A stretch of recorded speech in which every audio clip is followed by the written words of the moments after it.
Hello बच्चों, welcome to our chemistry class. In today's class, we'll be continuing chapter number 9 of your NCERT book titled as Coordination Compounds. So बच्चों, in the previous lecture, I had taught you a very important part of this chapter, which was the nomenclature of coordination compounds. और मैं ये समझता हूँ कि आपने वो समझने के बाद बहुत अच्छे से उसको प्रैक्टिस किया है. और जो वो लिगेंड्स के नाम थे, they are very compulsory for you to remember. उनको याद रखो. जो मैंने कुछ रूल्स लिखवाए थे उनको ध्यान में रखो और बच्चों प्रैक्टिस करो. उसी से आपको कॉन्फिडेंस गेन होगा नोमेनक्लेचर में. और नोमेनक्लेचर एक कंपल्सरी पार्ट है आपके एग्जामिनेशन का और वो इस चैप्टर में से आना ही आना है. सो वो बहुत बहुत इंपॉर्टेंट पार्ट है. You can not miss it out. So आज आपको हम पढ़ाएंगे बच्चों इस चैप्टर का एक और बहुत important section which is equally important as that of the nomenclature, और उसका नाम है बच्चों isomerism. Isomerism in coordination compounds. ये एक बहुत ही अच्छा और सिंपल टॉपिक है. कोऑर्डिनेशन कंपाउंड्स का जो आइसोमेरिज्म होता है that is very very simple. Okay, so just be attentive in today's lecture. Whatever is being taught to you, listen to it very carefully and keep making notes by pausing the video at some interval of time. तो बच्चों isomerism you know very well कि ये property होती है कुछ compounds की which have the same molecular formula but different chemical properties. उसे हम बोलते हैं बच्चों आइसोमेरिज्म. और जो कंपाउंड्स इनको एग्जिबिट करते हैं, जो कंपाउंड इनको शो करते हैं इस प्रॉपर्टी ऑफ आइसोमेरिज्म को, उसको हम आइसोमर्स बोलते हैं. ठीक है. सो यहाँ पर हम इसी प्रॉपर्टी आइसोमेरिज्म की बात करने वाले हैं पूरे लेक्चर के अंदर कि किस किस तरह के आइसोमेरिज्म शो करते हैं हमारे कोऑर्डिनेशन कंपाउंड्स. बच्चों बहुत ही सिंपल क्लासिफिकेशन है. पहले आपको हम समझाएंगे क्लासिफिकेशन, उसके बाद हर एक टर्म यानी कि हर एक टाइप वो आपको समझाया जाएगा. अभी आप ध्यान दो बच्चों क्लासिफिकेशन पर. तो आइसोमेरिज्म आप समझ गए हो कि एक प्रॉपर्टी है जिसके अंदर दो कंपाउंड्स होते हैं जिनकी फिज़िकल और केमिकल प्रॉपर्टीज़ अलग अलग होती हैं बट उनका मॉलिक्यूलर फॉर्मूला एक जैसा होता है. और ऐसा होता क्यों है बच्चों? ऐसा होता है due to different arrangement of those compounds, कि जो उन कंपाउंड्स के अंदर एलिमेंट्स होते हैं उनका अरेंजमेंट अलग अलग होता है. So that accounts for this property of isomerism. तो वही प्रॉपर्टी शो करते हैं हमारे कोऑर्डिनेशन कंपाउंड्स. आपको अच्छे से पता है कि कोऑर्डिनेशन कंपाउंड्स के अंदर सेंट्रल मेटल एटम के साथ कुछ लिगेंड्स लगे हुए होते हैं. सो उन्हीं लिगेंड्स पर डिपेंड करती है हमारी ये प्रॉपर्टी ऑफ आइसोमेरिज्म कि किस तरह के बॉन्ड बना रखा है, कौन किस बॉन्ड पर अटैच है. Okay, because spatial arrangement also matters when we talk about coordination compounds. तो बच्चों पहले अगर हम ब्रॉडली डिवाइड करें आइसोमेरिज्म को, तो आइसोमेरिज्म में दो हिस्सों में बांटा गया है. एक को आप बोलते हो स्टीरियो आइसोमेरिज्म. Stereo isomerism. अब ये क्या होते हैं that I will be telling you later. अभी आप ये क्लासिफिकेशन देखो क्या है. आइसोमेरिज्म में है दो तरह का, एक है स्टीरियो आइसोमेरिज्म और एक है बच्चों स्ट्रक्चरल आइसोमेरिज्म. क्योंकि आपको पूरा पता होना चाहिए कि हम कैसे क्लासीफाई कर रहे हैं, तभी आप आगे एग्जाम में बच्चों सोच पाओगे इसके बारे में. So these are basically two types of isomerism shown by coordination compounds. अब इनके भी कुछ पर्टिकुलर टाइप्स होते हैं. स्टीरियो आइसोमेरिज्म के फर्दर दो टाइप्स होते हैं, दोनों ही आप पढ़ोगे. और वो दो टाइप्स होते हैं बच्चों. The first type is geometrical isomerism and the second type is optical isomerism. Geometrical isomerism फिर से चार तरह का होता है. एक होता है सिस, एक होता है ट्रांस, एक होता है बच्चों फेशियल और एक होता है मेरीडोनल. तो आप अगर चाहो तो उनको भी लिख सकते हो. The types of geometrical isomerism I am talking about. वैसे जब इसको हम डिस्क्राइब करेंगे तो आपको बता देंगे. ऑप्टिकल आइसोमेरिज्म दो तरह का होता है, डेक्स्ट्रो और लीवो. ठीक है. अगर हम बात करें स्ट्रक्चरल आइसोमेरिज्म की, तो ये आगे चल करके बच्चों 4 तरह का होता है। सभी को ध्यान से देखो, ये बहुत ही सिंपल है। ये जो क्लासिफिकेशन है स्ट्रक्चरल आइसोमेरिज्म का, इसको आप बच्चों नाम देख करके आइसोमर का पता लगा सकते हो कि किस प्रॉपर्टी के हिसाब से हमने इसमें आइसोमेरिज्म इस कंपाउंड ने शो करा है।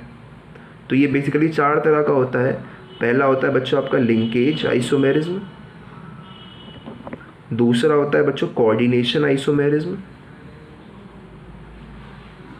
Third is ionization isomerism, and the fourth is solvate isomerism. और जैसे कि मैंने आपसे कहा कि ये 4 बहुत ही सिंपल हैं, ओके। और इन 4 का फर्दर कोई क्लासिफिकेशन नहीं होता, बस आप इन 4 को ही पढ़ते हो। जबकि geometrical isomerism, let me tell you, 4 तरह का होता है। आप चाहो तो इसको यहाँ पर मेंशन भी कर सकते हो।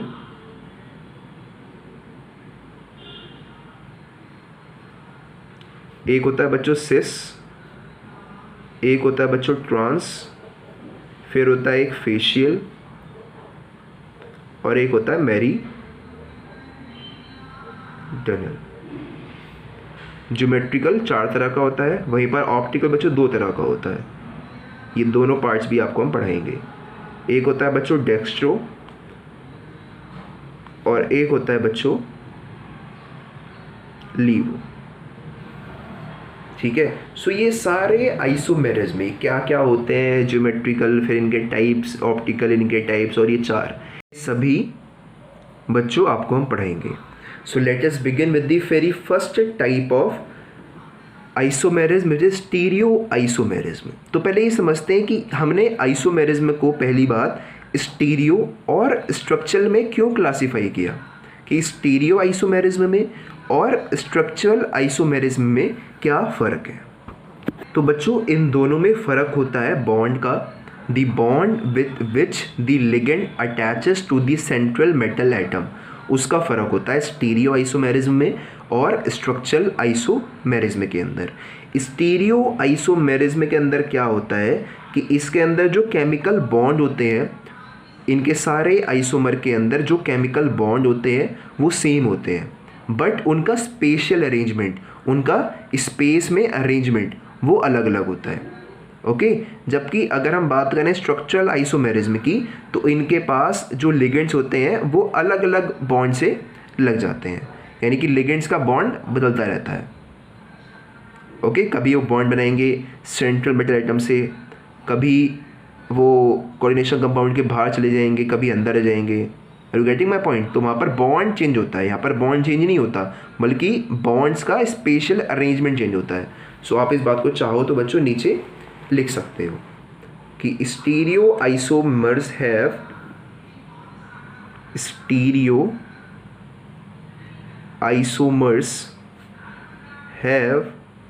same chemical bond but different spatial arrangement,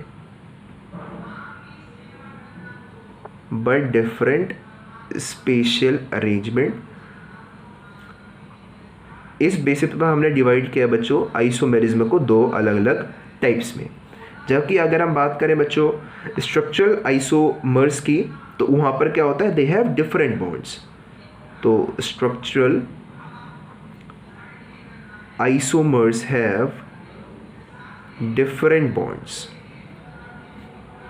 so I consider कि बच्चों आपको पता चल गया है कि हमने आइसोमेरिज्म को 2 अलग अलग टाइप्स में क्लासीफाई क्यों किया। कि स्टीरियो आइसोमर्स के जो भी टाइप्स हैं, ज्योमेट्रिकल हो या फिर उसके आगे आने वाले टाइप्स में 4 या फिर नीचे वाला हो, ये सभी के अंदर क्या होगा कि केमिकल बॉन्ड सेम होगा लिगेंड के साथ, बट उसका स्पेस में अरेंजमेंट वेरी करेगा, जिसकी वजह से वो हमें आइसोमेरिज्म शो करेगा। जबकि अगर हम बात करें स्ट्रक्चरल आइसोमेरिज्म की, तो यहाँ पर बहुत ही सिंपल उनके बॉन्ड ही चेंज होते रहेंगे, okay. The arrangement of bond will keep on changing.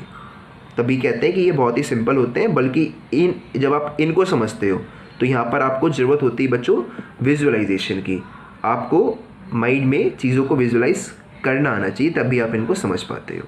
So let us begin with the very first type of stereo isomerism which is geometrical isomerism. बच्चों बहुत ही सिंपल टाइप्स हैं, just keep understanding and after that read once your book of NCERT। फिर आपको ये concept बहुत अच्छे से क्लियर हो जाएगा। सो आपको हम पढ़ा रहे हैं बच्चों geometrical isomerism which is a part of stereo isomerism. Geometrical isomerism. So बच्चों ज्योमेट्रिकल आइसोमेरिज्म एक आइसोमेरिज्म है दैट इज शोन और that is exhibited due to different possible geometric arrangement of ligands. तो आप चाहो तो लिख सकते हो that isomerism shown due to different possible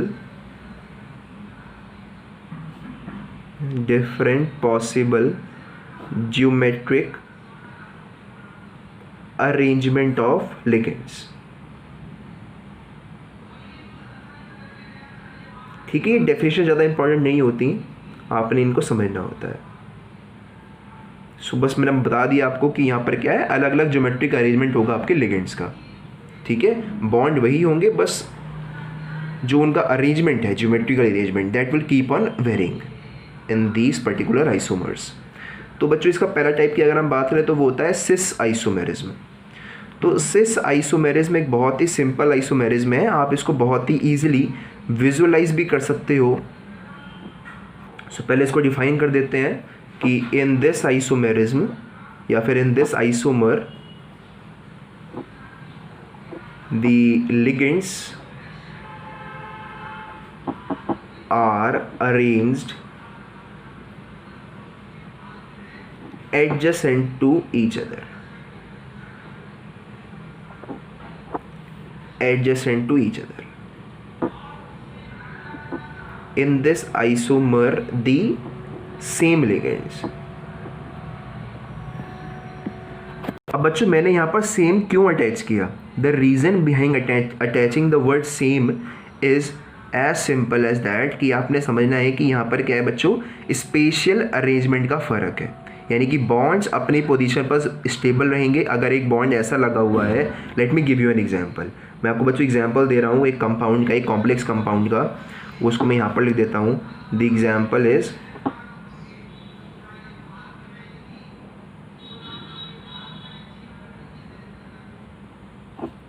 ये आपके पास एक कॉम्प्लेक्स कंपाउंड मैंने एग्जाम्पल दे दिया है। इसको पहले नाम देके देखो क्या होगा बच्चों, ये होगा डाईएमीन डाईक्लोरोप्लेटिनम। ठीक है, वो इसका नाम होगा। नेमिंग आपको अब हर एक कंपाउंड की आनी चाहिए, इट्स वेरी कंपलसरी, क्योंकि आप नोमेनक्लेचर सीख चुके हो। तो यहाँ पर एक्चुअली क्या है, आपको दिख रहा होगा कि यहाँ पर आपके पास एक सेंट्रल मेटल एटम है, उसके साथ 4 लिगेंड्स लगे हुए हैं। यानी कि अगर मैं कहूँ कि ये मेरे पास मेटल है तो इसके साथ क्या है बच्चों, 4 अलग अलग मतलब 4 लिगेंड्स लगे हुए हैं। सो मैंने यहाँ पर कहा कि यहाँ पर ये जो आइसोमेरिज्म होता है, ज्योमेट्रिकल आइसोमेरिज्म, ये सिर्फ हेटेरोलिप्टिक कोऑर्डिनेशन कॉम्प्लेक्सेस ही शो कर सकते हैं। हेटेरोलिप्टिक का मतलब होता है कि वहाँ पर 2 या 2 से ज़्यादा लिगेंड्स अटैच होने चाहिए। The reason behind saying this was कि बच्चों मान लेते हैं कि सब पर सेम लिगेंड लगा हुआ है L, और मैंने कह दिया कि भाई बॉन्ड चेंज नहीं होगा। मैंने पहले ही लिख दिया है कि यहाँ पर बॉन्ड चेंज नहीं होता, ऊपर लिख दिया था। ओके, सो बॉन्ड तो ऐसे ही रहेगा। सो अगर मैं लिगेंड को चेंज करता रहता हूँ तब भी देखो अगर सेम लिगेंड आया तो क्या कुछ फ़र्क पड़ेगा आपको कॉम्प्लेक्स पर? कुछ भी फ़र्क नहीं पड़ेगा। So that was the reason कि geometrical isomerism is only shown by heteroleptic complexes, कि ये एक कंडीशन बहुत ज़रूरी है कि आपके पास लिगेंड्स अलग अलग होने चाहिए। Okay, ligands should be different, should show this property of geometrical isomerism. इसलिए मैंने कहा कि in this isomer the same ligand, यानी कि जो 2 सेम लिगेंड हैं, यहाँ पर देखो 2 लिगेंड ये हैं, 2 लिगेंड ये हैं। तो इसका अगर मैं आपको दिखाऊं सिस आइसोमर तो वो कुछ इस तरह का होगा कि जो सेम लिगेंड है वो एक साथ होने चाहिए। कि अगर ये मेरे पास प्लेटिनम है और ये इसके पास लगे हुए 4 बॉन्ड्स हैं, तो इसका सिस आइसोमर एक ऐसा आइसोमर होगा जिसमें सेम जो आपके पास लिगेंड है वो एक तरफ लगे होंगे। They must be arrange adjacent to each other, यानी कि एक के साथ एक। सो एक NH3 यहाँ पर रखो, एक NH3 यहाँ पर रखो, मतलब साथ में रखो NH3 को, फिर एक Cl को बच्चों यहाँ पर रखो, एक Cl को यहाँ पर रखो। तो इस तरह के आइसोमर को आप बोलते हो सिस आइसोमर, जहाँ पर सेम तरह का लिगेंड एडजेसेंट पोजीशन पर प्रेजेंट हो एक दूसरे के रिस्पेक्ट में। आई होप कि सिस आइसोमेरिज्म आपको क्लियर है। बहुत ही सिंपल चीज़ है, बस इतना आपने देखना है कि सेम लिगेंड सेम साइड पर होनी चाहिए। अगर हम बात करें वहीं पर बच्चों ट्रांस आइसोमेरिज्म की, तो बस इसका अपोजिट है कि वहाँ पर जो आपके पास आइसोमर्स होते हैं वो एडजेसेंट पोजीशंस पर नहीं होने चाहिए। ट्रांस आइसोमेरिज्म में क्या होता है कि in this isomer the ligands are arranged opposite to each other. The ligands are arranged opposite to each other. तो आई होप कि आप समझ गए होंगे कि ये किस तरह का होगा, मतलब इसका स्ट्रक्चर किस तरह का होगा। मैं अगर आपको बच्चों सेम एग्जांपल दूँ और इसका आपको मैं आइसोमर बना करके दिखाऊं, सो पेज तो कम है मेरे पास, बट फिर भी मैं ट्राई करूँगा बनाने की। यहाँ पर छोटा सा नीचे, तो ये आपके पास मेटल है, प्लेटिनम आपके पास बीच में रखा हुआ है, और मैंने कहा कि यहाँ पर आपने दिखाना है ट्रांस आइसोमेरिज्म। तो यहाँ पर क्या होगा कि ये जो लिगेंड्स हैं ये अपोजिट होंगे एक दूसरे के, यानी कि अगर एक NH3 यहाँ पर है तो अगला NH3 आपके पास यहाँ पर होना चाहिए। अगर एक Cl यहाँ पर है तो अगला Cl आपके पास यहाँ पर होना चाहिए, यानी कि बॉन्ड्स तो सेम रहेंगे। मैंने पहले कह दिया है कि ज्योमेट्रिकल आइसोमर्स के अंदर बॉन्ड का अरेंजमेंट सेम रहेगा, बस उनका स्पेशियल अरेंजमेंट अलग होगा, बॉन्ड्स की पोजीशन सेम रहेगी। तो क्या हुआ बच्चों, अब हमें अटैच करने हैं ligands on the opposite sides. तो अगर एक NH3 यहाँ पर है तो अगला NH3 आपके पास यहाँ पर होगा। अगर एक Cl यहाँ पर है तो अगला Cl आपके पास यहाँ पर होगा। इस तरह के आइसोमर को आप बोलते हो ट्रांस आइसोमेरिज्म। ठीक है, तो आई होप कि आप समझ चुके हो कि सिस और ट्रांस में क्या फ़र्क है, बिकॉज ये दोनों बहुत ही इंपॉर्टेंट हैं। हो सकता है आपसे एग्जाम में कहा जाए कि इस कंपाउंड का सिस आइसोमर बना करके दिखाइए, तो कितना सिंपल है, आप बना सकते हो। सेम लिगेंड्स को लगाओ एक तरफ, डिफरेंट को लगाओ एक तरफ, सिस तैयार हो गया। ट्रांस में क्या है कि सेम लिगेंड्स को लगाओ अपोजिट साइड पर, सेम लिगेंड्स को लगाओ अपोजिट साइड पर। सो आई होप कि आपको सिस और ट्रांस बच्चों अच्छे से क्लियर है। अब बात कर लेते हैं फेशियल और मेरिडोनल की, which are not so important. ये जो सिस और ट्रांस है ये बहुत इंपॉर्टेंट है।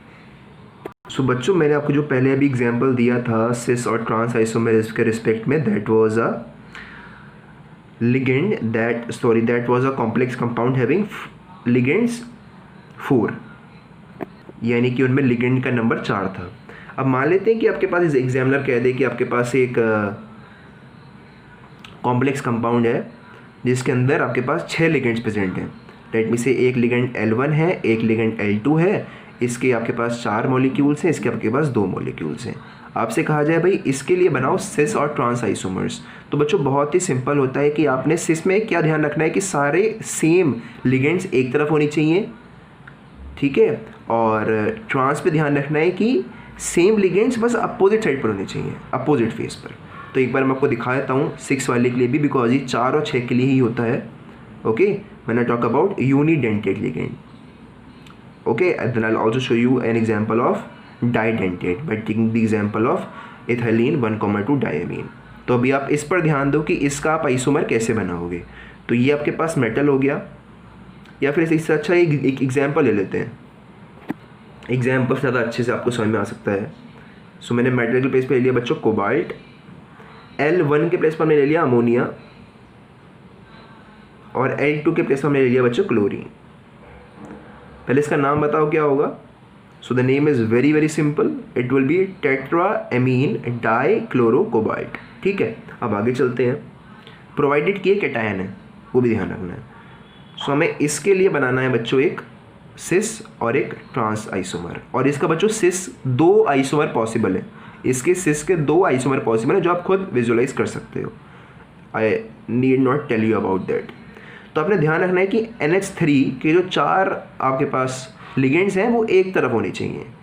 सो पहले इनके बॉन्ड्स बना लेते हैं, बाद में बात करेंगे एक तरफ की और अलग तरफ की।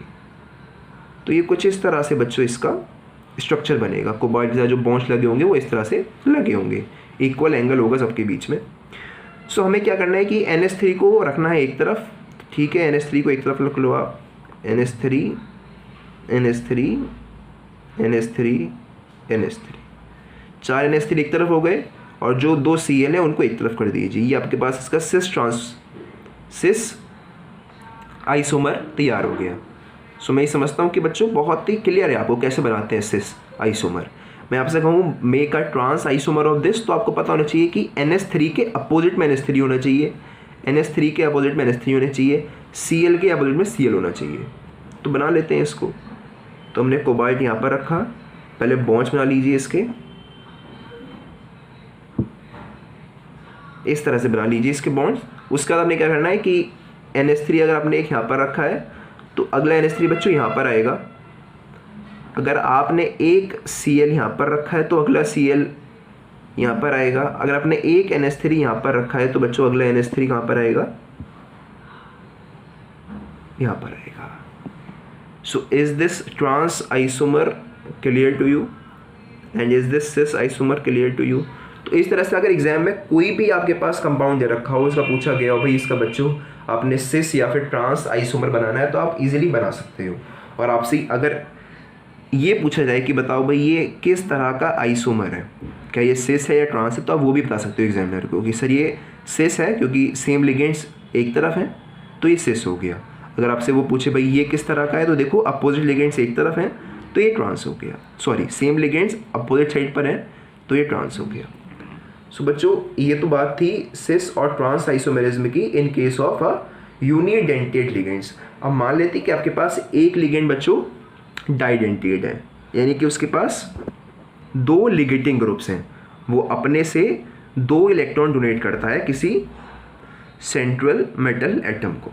सो उसके रिस्पेक्ट में हम कैसे प्लॉट करेंगे, कैसे ड्रॉ करेंगे सिस और ट्रांस आइसोमर, वो भी इंपॉर्टेंट बनता है। तो अब हम आपसे बात कर रहे हैं cis and trans isomer in case of didentate ligand.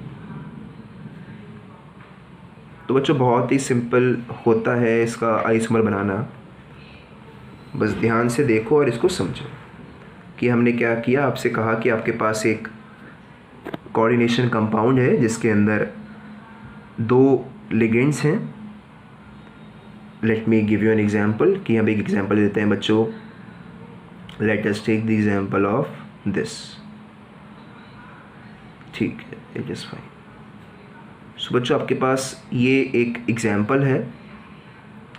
The formula is written wrong क्योंकि हम लिखते हैं फॉर्मूले को अल्फ़ाबेटिकली, तो पहले Cl2 आएगा फिर En2 आएगा।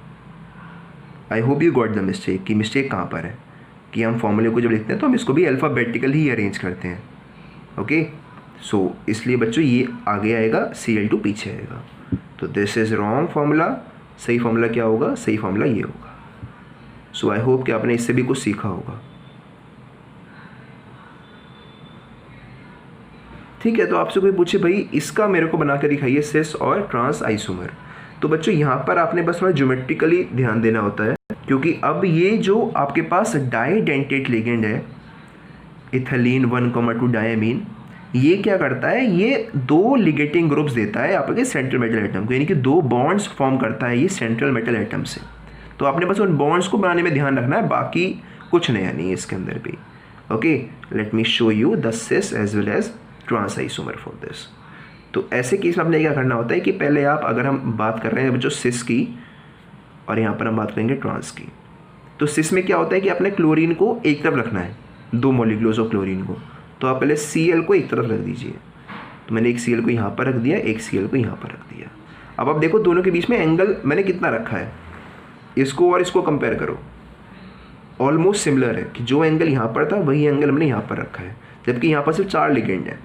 The reason behind this is कि आपके पास ये जो है डाइडेंटेट लिगेंड, ये डबल बॉन्ड लगाएगा इस मेटल के साथ। सो दैट वाज द रीज़न कि इसके बीच में एंगल इतना हमने कम रखा है। अब बचे 2, एक यहाँ पर लगा देते हैं और अगला बच्चों थोड़ा सा यहाँ पर लगा देते हैं। अब it will again form 2 bonds with platinum each molecule of this. सो ये बच्चों को जिस तरह से हम दिखाते हैं इसको कि ये इसका सिस ट्रांसोमर, सिस आइसोमर हो गया।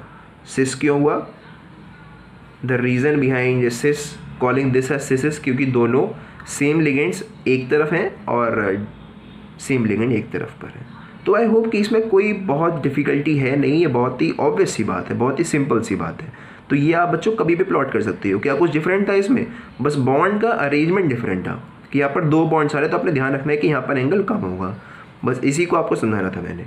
बात करें बच्चों इसकी ट्रांस आइसोमर की, तो Cl को रखो अपोजिट पर, En को रखो अपोजिट पर, और आपका बच्चों यहाँ पर भी तैयार हो जाता है trans isomer. So I consider कि आपको बच्चों ये अच्छे से क्लियर हो गए हैं दोनों सिस और ट्रांस बहुत ही अच्छे से। आपसे कोई कभी भी पूछे, डाइडेंटिटी पूछे या फिर यूनिडेंटिटी पूछता है to draw the isomers of cis and trans, तो आप बहुत ही ईजिली प्लॉट कर सकते हो। बस ध्यान रखना कि सिस में सेम जगह पर होता है, ट्रांस में ट्रांसवर्सल पोजीशंस पर आपके ये लिगेंड्स अटैच होते हैं सेंट्रल मेटल एटम से। अब बच्चों लास्ट के 2 रह गए हैं ज्योमेट्रिकल आइसोमर के 2 types, that is facial and meridional, जो कम्प्लीटली आपकी इमेजिनेटिव थिंकिंग पर बेस्ड है। क्योंकि वहाँ पर क्या है कि वहाँ पर वही 3D स्ट्रक्चर के में ही आप उसको विजुलाइज कर सकते हो। ओके, अगर ये एक फिजिकल क्लास होती तो मैं आपको समझा पाता 3D स्ट्रक्चर के फॉर्म में, बट अब आपने क्या करना है कि अपनी बुक को ओपन कर सकते हो। Let me see the page number 1। हाँ, तो बच्चों पेज नंबर 245 है, सबसे ऊपर देखना, आपको 2 आइसोमर दे रखे हैं, उसने एक फेशियल है और एक मेरीडोनल है। तो वहाँ पर ध्यान से देखो कि फेशियल कैसा है। फेशियल में क्या है कि 3 लिगेंड्स एक फेस बना रहे हैं आगे। इसको देखो आप खुद ही विजुलाइज कर पाओगे, मैं कितनी भी कोशिश कर लूँ मैं आपको नहीं करवा सकता, खास करके इस पेज पर तो बिल्कुल भी नहीं, because that is a 3D structure. But थोड़ी कोशिश करता हूँ फिर भी मैं आपको दिखाया तो पहले स्ट्रक्चर है कैसा वो, आप ताकि कन्फ्यूज़ ना हो, बाकी तो आप खुद विजुलाइज कर सकते हो। तो वो स्ट्रक्चर कुछ ऐसा है कि आपके पास ये एक शीट है, ठीक है, ये मानो कि आपके पास एक शीट है, इसके ऊपर हमने क्या किया, यहाँ पर रख दिया अपना सेंट्रल मेटल और यहाँ पर लगा दिए अपने 4 लिगेंड्स। मैं उसी का एग्जांपल जो आपकी बुक में दे रखा है, एक NH3 है यहाँ पर, एक यहाँ पर NH3 है, और यहाँ पर बच्चों O2N यानी कि NO2 है, पर भी O2 है, ठीक है। ये मेटल है, साथ में ये 4 इस प्लेट पर ऐसा रखा हुआ है। अब क्या हुआ, प्लेट के ऊपर भी एक चीज़ रखी, प्लेट के ऊपर क्या रखा, उसने NH3 रखा। प्लेट के ऊपर की बात हो रही है, पेपर के ऊपर नहीं है, ये प्लेट के नॉर्मल है, प्लेट का नॉर्मल है ये, ठीक है। और एक प्लेट के नीचे उसने रखा, यहाँ पर उसने रखा बच्चों NO2। तो इस तरह के आइसोमर को आप बोलते हो, इस तरह के ज्योमेट्रिकल आइसोमर को आप बोलते हो बच्चों फेशियल आइसोमर। रीज़न देख लो क्या होता है इसके पीछे का। अब शायद आप यहाँ पर तो विजुलाइज नहीं कर पा रहे हो, बट आपकी बुक में बहुत ही अच्छे से दिखा रखा है उसने कि ये देखो, ये तीनों में लग रहा है कि क्या बना रहे हैं। आप अगर ध्यान से देखो तो ये तीनों, तो बच्चे तो हो गई फेशियल की बात। अगर हम आपको दिखाएं द स्ट्रक्चर ऑफ मेरीडोनल, तो बहुत ही उसको तो आप समझ सकते हो शायद, क्योंकि जो उसकी टर्मिनोलॉजी है वो रिलेट करती है उसके नाम से। जस्ट अ मिनट, मैं कहीं और बनाता हूँ कि ये आपके पास फिर से वही स्क्वायर प्लेट है, सेम सेंट्रल मेटल एटम आपके पास अवेलेबल है, और मैं यही सेम कंपाउंड्स ले रहा हूँ। बट इस बार क्या होता है कि आपके पास जो 3 सेम लिगेंड है, देखो 3 एक तरह के लिगेंड है, 3 एक तरह के लिगेंड है। तो यहाँ पर क्या होता है कि इस स्क्वायर प्लेट पर 3 एक जैसे लिगेंड लगे होते हैं, चाहे वो यहाँ पर लगे हों 3 एक जैसे, चाहे वो इधर लगे हों, उससे फ़र्क नहीं पड़ता हमें, बट इस प्लेट पर लगे होने चाहिए तीनों। तो वो शो करते हैं बच्चों आपको मेरीडोनल आइसोमेरिज्म। और जो बचे हुए NH3 हैं ये यहाँ पर अटैच हो जाते हैं NH3। Now the reason behind calling this as meridional इज कि आप ऐसे समझ सकते हो कि ये अगर आप इनको अटैच करो आपस में तो ये इस तरह से बनता है। तो ये देखो, ये जो लाइन है joining these two NO2s, this is passing from the median of this particular you can say rhombus, ठीक है। सो आप ये देख सकते हो कि ये लाइन इस रोम्बस को 2 बराबर हिस्सों में डिवाइड कर रही है, तो आप इसको मेरिडियन या फिर मीडियन बोल सकते हो। सो इसलिए हम इसको बोलते हैं बच्चों मेरीडोनल आइसोमर।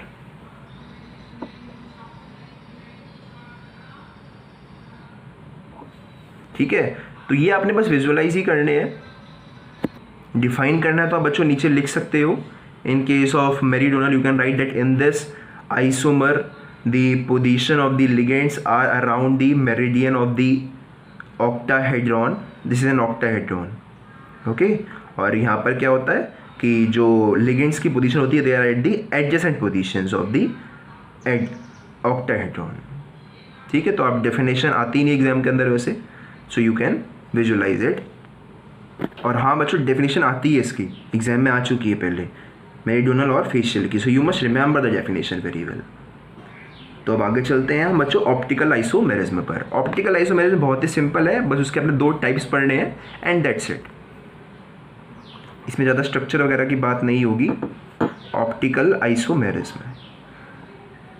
तो बच्चों ऑप्टिकल आइसोमेरिज्म के अंदर जो आपके आइसोमर कंपाउंड्स होते हैं जो इस प्रॉपर्टी को शो करते हैं, they are simple mirror images of each other. मैं आपसे अगर कहूँ कि आप इसको ज़रूर विजुलाइज करना जहाँ पर भी बैठे हो आप, कि अपने दोनों हाथों को देखो और हाथों को बच्चों इस तरह से प्लेस करना कि आपको अपने पाल्म्स दिख रहे हो, यानी कि कुछ इस तरह से आपने अपने हैंड को बच्चों प्लेस करना है. अब आप देखो अपने दोनों हाथ को, क्या वो एक दूसरे की मिरर इमेज हैं? तो आपको दिखेगा हाँ जी एक दूसरे की मिरर इमेज ही हैं वो. अगर आप अपने एक हाथ के यहाँ पर एक मिरर रखोगे तो सेम आपको ऐसे करके दूसरा हाथ दिखेगा मिरर के अंदर. सो ये दोनों क्या है, एक दूसरे की मिरर इमेजेस हैं. बट क्या आप इन दोनों को एक दूसरे के ऊपर सुपर इम्पोज कर सकते हो? यानी कि अगर आप इन दोनों को एक दूसरे के ऊपर रखो तो क्या ये ऊपर वाला हाथ इस नीचे वाले हाथ को कम्प्लीटली ढक सकता है? कम्प्लीटली ढक सकता है? So that is not possible.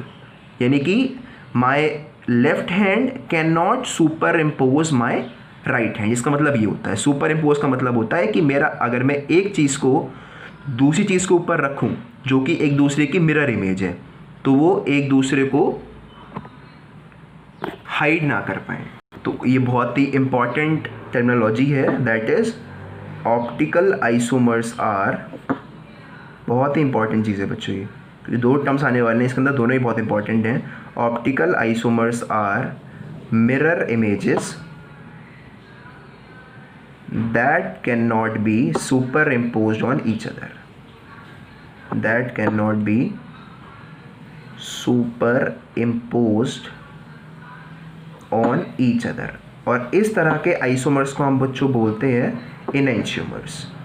They are also called, ये बच्चों एग्जाम में आपका आता है डिफाइन इनैंशियोमर्स. तो बहुत ही इंपॉर्टेंट टर्म है इनैंशियोमर्स, आपको याद होना चाहिए क्या होता है. और बहुत ही सिंपल सा, मैंने आपको एग्जांपल दे दिया आपके हैंड का, अब ये तो आपको नहीं भूलना चाहिए इनैंशियोमर्स. ठीक है, सो यहाँ पर एक इंपॉर्टेंट वर्ड आया इनैंशियोमर्स जो हम इन ऑप्टिकल आइसोमर्स को बोलते हैं. और अगर हम बात करें उन मॉलिक्यूल्स की या फिर आयंस की जो एक दूसरे पर सुपर इम्पोज नहीं हो सकते तो उसको आप बोलते हो बच्चों कायरल. सो ये एक और इम्पॉर्टेंट वर्ड आया है, that is the molecules which cannot be superimposed on each other, which cannot be superimposed. I hope you understood what is the meaning of superimposed. Are called chiral. सो ये तो बात होगी बच्चों ऑप्टिकल आइसोमेरिज्म के बारे में. अब बात करते हैं बच्चों इनके टाइप्स के बारे में. तो ये 2 तरह के होते हैं जैसे कि आपको पहले बता चुका हूँ इन दी क्लासिफिकेशन. एक होता है लीवो, एक होता है डेक्स्ट्रो. तो दोनों की बहुत ही सिंपल सी प्रॉपर्टी होती है जिसके बेस पर मैंने इनको नाम दिया है. एक होता है बच्चों डेक्स्ट्रो जिसको हम नोट करते हैं डी से, और एक होता है बच्चों लीवो. लीवो की स्पेलिंग ध्यान से देख लेना, बच्चे गलती करते हैं स्पेलिंग के अंदर. सो बच्चों ये दोनों अलग अलग कैसे हुए, मतलब ये 2 टाइप्स अलग अलग कैसे आए? तो बहुत ही सिंपल सा इसके पीछे का आंसर है, the reason is that the direction in which they rotate the plane of polarized light. ठीक है, आई होप यू आर, अभी तो आप नहीं समझते होगे पोलराइज्ड लाइट का मतलब क्या होता है, बट जब आप अपनी फिजिक्स के अंदर ऑप्टिकल फिजिक्स पढ़ लोगे सो आपको पता चल जाएगा कि what is the meaning of polarized light. So dextro और लीवो दोनों अलग अलग क्लासीफाई किए गए on the basis of the direction in which they transfer दी और in which they rotate the direction of polarized light in a polarimeter. तो dextro किस तरफ करता है, लीवो किस तरफ करता है.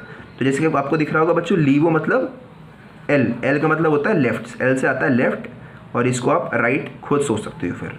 तो डेक्स्ट्रो क्या करता है, it rotates the plane of polarized light towards the right in a polarimeter और it rotates towards the left. बस इसको आप ऐसे डिफाइन कर लो, that is that dextro isomer rotates the plane of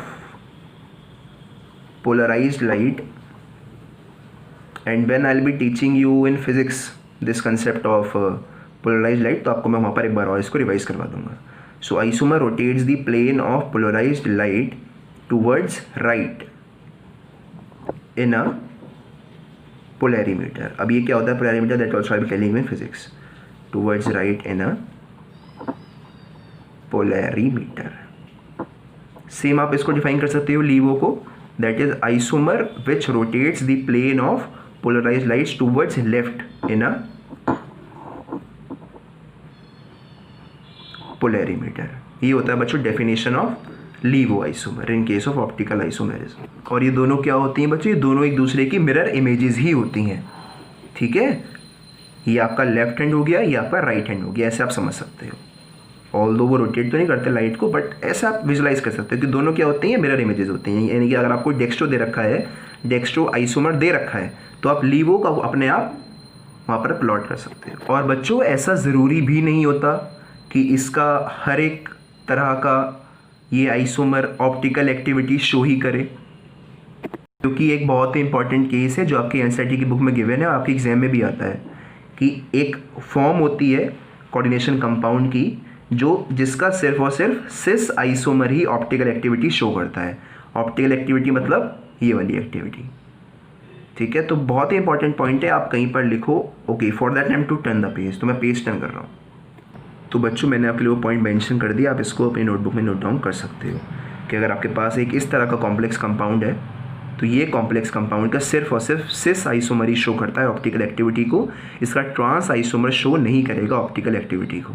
ये एग्जाम में बच्चों बहुत बार आता है और आपको ध्यान में रखना होता है कि अगर आपके पास एक डाइडेंटेट लिगेंड है, दो डाइडेंटेट दो यूनिडेंटेट है, सो वो बच्चों उसका सिर्फ और सिर्फ सिस आइसोमर शो करेगा, ऑप्टिकल एक्टिविटी ट्रांस शो नहीं करेगा। सो ये सारी बातें हो गई बच्चों स्टीरियो आइसोमेरिज्म की।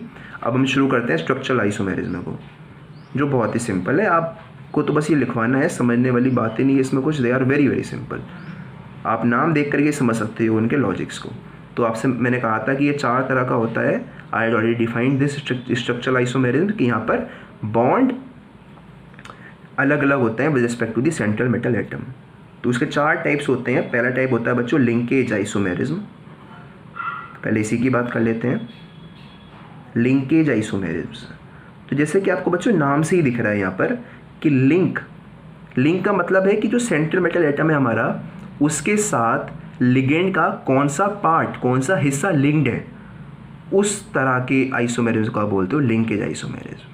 अब मैं ये चाहता हूँ कि मैंने आपको जब कुछ समय पहले आपको मैं बता रहा था बच्चों रिगार्डिंग टाइप्स ऑफ लिगेंड्स, तो मैंने आपको एक स्पेशल क्लास बताई थी लिगेंड्स की, विच वॉज एम्बीडेंटेट लिगेंड, और मैंने आपसे कहा था कि इसकी बात हम आगे करने वाले हैं। तो ये बच्चों ये वही सेक्शन है जहाँ पर इसकी बात हम करते हैं। तो एम्बीडेंटेट लिगेंड एक ऐसा लिगेंड होता है जिसके पास दो अलग अलग लिगेटिंग ग्रुप्स होते हैं, यानी कि वो लिगेंड के दो अलग अलग पार्ट से अटैच हो सकता है to the central metal atom. तो यहाँ पर बच्चों वही केस होता है। मैंने आपको एग्जांपल दिया था NO2 का। मैंने आपसे कहा था कि आपके पास अगर आपका ये सेंट्रल मेटल एटम है तो NO2 दो तरह से अटैच हो सकता है इस मेटल से। एक तरीका तो था बच्चों ये वाला, और जो एक और तरीका था वो था बच्चों कि ये अटैच हो ऑक्सीजन से, कुछ इस तरह से। तो ये दो तरीके थे आपके पास जिससे आप लिगेंड को अटैच कर सकते थे with the central metal atom. तो आई होप कि आपको दिख रहा होगा कि इस कंपाउंड की अगर मैं बात करूं या फिर इस कंपाउंड की करूं, तो दोनों का जो मॉलिक्यूलर फॉर्मूला है वो सेम है। जितना M इसमें है उतना ही M, जितने ऑक्सीजन इसमें उतने ऑक्सीजन इसमें, एक N, तो सब कुछ सेम है। बस फ़र्क किसका है? फ़र्क है सिर्फ और सिर्फ एलिमेंट का जिससे हमारा मेटल अटैच है। तो इस तरह के आइसोमेरिज्म को आप बोलते हो लिंकेज आइसोमेरिज्म। तो यहाँ पर आपको दिख गया कि यहाँ पर एक नेसेसरी कंडीशन क्या है कि उस कोऑर्डिनेशन कंपाउंड के अंदर एक एम्बीडेंटेट लिगेंड होना चाहिए। So shown by coordination compound having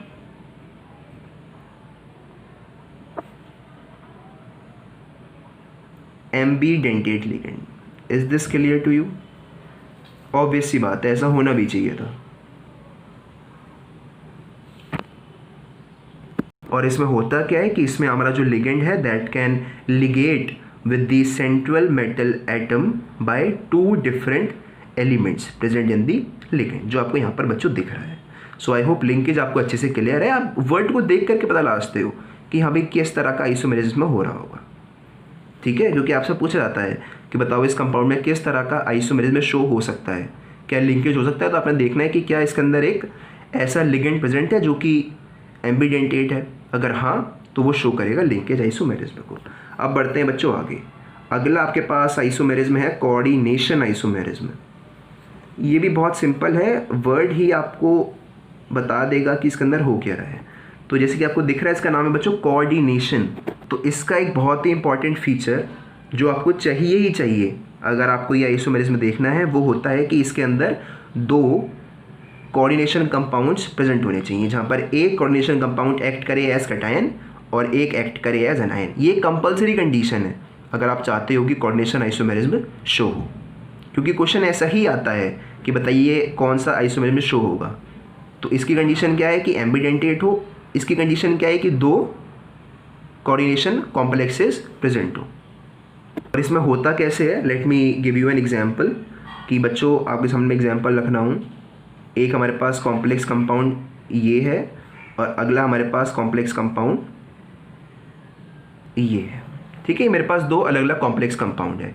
तो कोऑर्डिनेशन आइसोमेरिज्म में क्या होता है कि आपके ये जो लिगेंड्स हैं ये जिन सेंट्रल एटम से अटैच हैं ये उनकी पोजीशंस को चेंज करते रहते हैं, ये उनकी पोजीशंस को बच्चों चेंज करते रहते हैं। जैसे कि आपको दिख रहा है कि यहाँ पर ये NH3 कोबाल्ट से अटैच है और ये साइनाइड ग्रुप क्रोमियम से अटैच है। सो यहाँ पर क्या होगा, इसके आइसोमर में क्या होगा कि ये जो क्रोमियम है ये अटैच हो जाएगा एमीन से और ये जो कोबाल्ट है ये अटैच हो जाएगा साइनाइड से, साइनो से। सो ये होता है बच्चों कोऑर्डिनेशन आइसोमेरिज्म के अंदर। क्या होगा इसका आइसोमर क्या होगा, बहुत बना के दिखा रहा हूँ आपको मैं कि Cr अटैच हो जाएगा NH3 एमीन से और आपके पास कोबाल्ट अटैच हो जाएगा साइनाइड ग्रुप से। तो आई होप कि आपको कोऑर्डिनेशन आइसोमेरिज्म भी क्लियर है। लिख लो, कंडीशन कंपल्सरी क्या है, दैट द टू और the cation and anion in the complex should be coordination complexes, or this type of isomerism, this isomerism arises from the interchange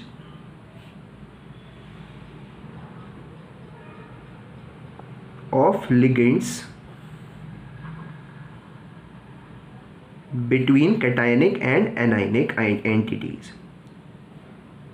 between cationic and anionic entities. Okay, I hope this is also clear to you. Coordination isomerism क्या होता है। अब बात करते हैं बच्चों ionization isomerism की।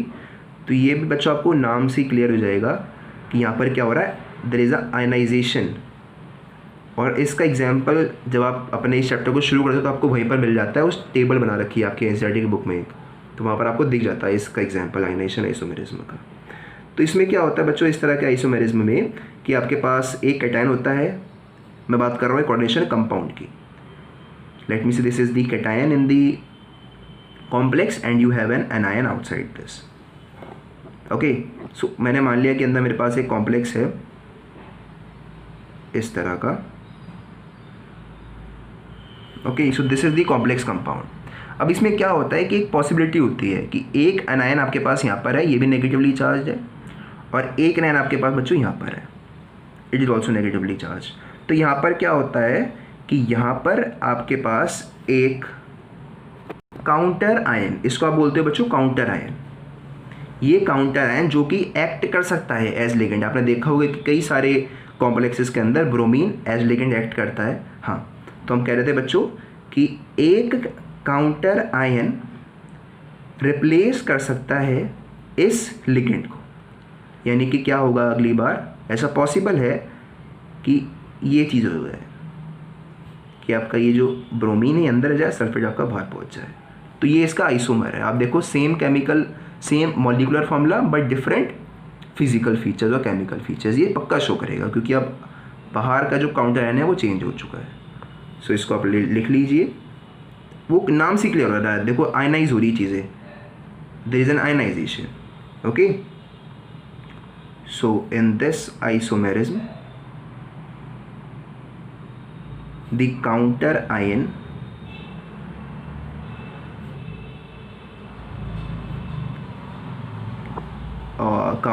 displaces a ligand. In this isomerism the counter ion displaces a ligand. देखो बच्चों, मैं आपसे फिर वही बात कहूँगा कि आपने ध्यान देना है कि ये फीचर कब शो हो रहा है, कि ये फीचर कब शो होगा। ये फीचर तभी शो होगा कि जिसके अंदर जो काउंटर आयन है वो एक्ट कर पाए एज अ पोटेंशियल लिगेंड, और ये जो अंदर लिगेंड है ये एक्ट कर पाए एज अ काउंटर आयन, और यहाँ पर ये पॉसिबिलिटी थी तो यहाँ पर इसने शो करा आपको आयनाइजेशन आइसोमेरिज्म। अब बात करते हैं लास्ट आइसोमेरिज्म की, फिर लेक्चर ख़त्म करते हैं, दैट इज सॉल्वेट आइसोमेरिज्म। तो सॉल्वेट आपको नाम से दिख रहा होगा, सॉल्वेट, सॉल्वेंट। तो यहाँ पर बच्चों यही है कि इसको, इस वाले आइसोमेरिज्म को शो करने के लिए एक कंडीशन ज़रूरी है, वो ये है कि आपके पास कोऑर्डिनेशन कॉम्प्लेक्स के अंदर एक्वा या लिगेंड का हो या फिर वाटर का मॉलिक्यूल का हो, वो प्रेजेंट होना चाहिए। ठीक है, उसका प्रेजेंट होना बहुत ज़रूरी है, तभी आपका कंपाउंड शो कर पाएगा सॉल्वेट आइसोमेरिज्म। ठीक है, late me give you an example कि आपके पास जो आपका कॉम्प्लेक्स है इसके अंदर वाटर मॉलिक्यूल का या फिर आप कह सकते हो एक्वा लिगेंड का प्रेजेंट होना बहुत ज़्यादा कंपलसरी होता है। कि यहाँ पर देखो वाटर का मॉलिक्यूल है, ये अंदर है अभी इस स्क्वायर ब्रैकेट के, it is a part of coordination sphere. But क्या हो सकता है कि एक पॉसिबिलिटी है कि ये वाटर यहाँ से एस्केप करके और इसका एक सॉल्वेट आइसोमर आपको दे जिसमें वाटर का मॉलिक्यूल बाहर आ जाए, because water can escape very easily.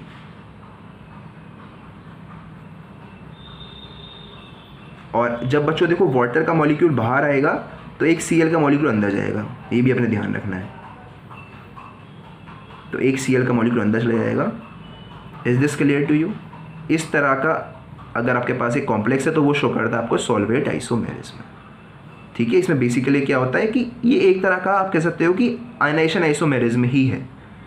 Okay, आपको दिख रहा है कि यहाँ पर अंदर बैठा हुआ एक लिगेंड रिप्लेस कर रहा है एक काउंटर आयन को। एक क्लोरीन का मॉलिक्यूल अंदर गया, एक वाटर का मॉलिक्यूल बाहर आ गया। बट सॉल्वेट क्यों बोला? क्योंकि यहाँ पर तो इन्हीं रीजंस की वजह से बच्चों हम इस सॉल्वेट आइसोमेरिज्म को हाइड्रेट आइसोमेरिज्म भी बोलते हैं। तो आपने लिखनी है बच्चों सबकी compulsory conditions. Okay, where water is involved, ये भी इंपॉर्टेंट कंडीशन है। इसकी कंडीशन क्या थी कि counter ion can act as a potential ligand and the ligand can act as a counter ion, इसको भी लिख सकते हो आप। इसकी कंडीशन क्या थी कि दो कॉम्प्लेक्सेस प्रेजेंट होने चाहिए। इसकी कंडीशन क्या थी कि एक एम्बीडेंटेड लिगेंड होना चाहिए। तो मैं समझता हूँ कि आपको चारों आइसोमर्स की कंडीशन जो चाहिए अकर होने के लिए वो सारी क्लियर है, क्योंकि वही इंपॉर्टेंट है आपके एग्जाम के लिए। Okay, so keep practicing questions on isomerism. बहुत सारे क्वेश्चन आपको मिलेंगे, बहुत इंपॉर्टेंट टॉपिक है आपके बोर्ड एग्जाम्स का। So for today's lecture that's all, thank you very much.